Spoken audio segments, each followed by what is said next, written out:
History will be created this weekend when Australia plays host to the Romanian women. In Sydney, down here in Melbourne to promote the State of Origin match between New South Wales and Queensland on Wednesday week. And Wayne showed today that the two codes can coexist.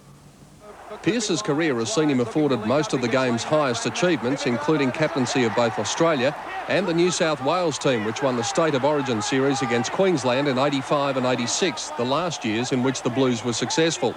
But one accolade that has avoided him is being a member of a premiership team, after his beloved Balmain Tigers were downed in the last two grand finals.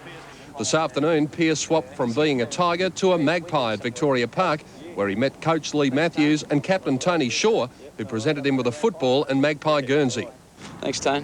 I hope you guys go well this year. We got a dose of the collywobbles last year and the year before. I think he'd fit in the back pocket nicely. Yeah, he's well built for a bloke. He said he's one of the smallest blokes in the rugby, so I think it's a bit hard for me. It's great. I recognise the surroundings from watching it on television, and obviously there's a great atmosphere out here on game day, but I can sense an atmosphere even here at training. Should be a great game, both State of Origin matches there. Well, who says that history never... Champion galloper Vo Rogue will most likely be missing from this year's Spring Carnival. The mighty Vo injured himself in Sydney last month and the leg has failed to heal. Dan Millicky reports on the Vo's future.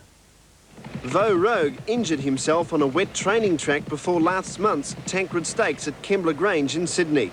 At first, it caused no real concern, but the injured leg failed to heal. And after x-rays this week, Vo's spring future doesn't look good, according to part owner Gary Roberts. Well, this is very, very annoying that it did happen on a wet track, you know, in track work, and it's just one of those things that happens. But unfortunately, actually, that there's no real damage to his leg. There's no broken bones or anything like that, but he has strained ligaments of the fetlock joint.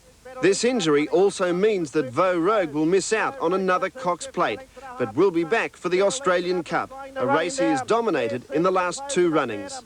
Vo Rogue still a length in front. Better loosen up, can't get him. Vo Rogue's hanging on, he'll make it back to back. He is a champion. He's done what early champions can do. I think you'll see him run next autumn, yeah. Let's hope so. Well, over the next 3 days...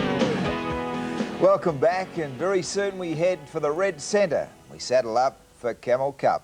You wait until you see our hump cam. But right now it's time to pull on the jockstrap, pop a few painkillers and take one last whiff of the smelling salts as we review a month of mayhem in footy follies. Football's carefully nurtured squeaky clean image took a real battering. Getting in for his chop. The only explanation, the boys must have been on a diet of raw meat. A lamb left speechless, while Blocker Roach threw the month's sneakiest jab.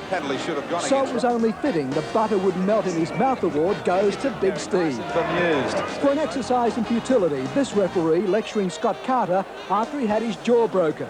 Have a heart, Brent. Mal Meninga produced the month's best don't argue.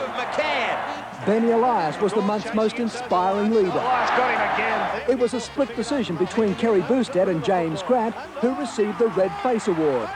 Both mistakes resulted in tries.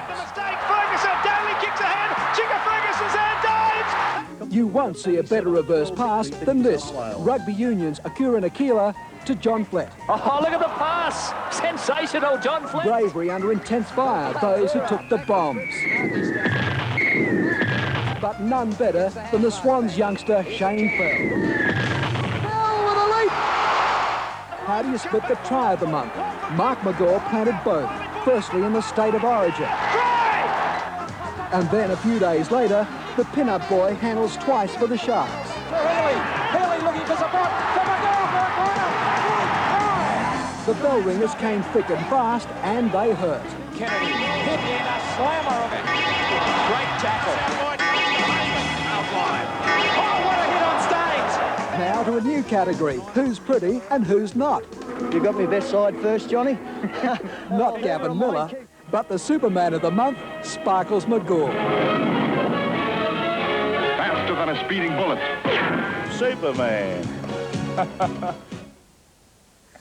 Gavin Miller's a pretty bloke, isn't he? Yeah, real pretty. Pretty good footballer. I don't know about any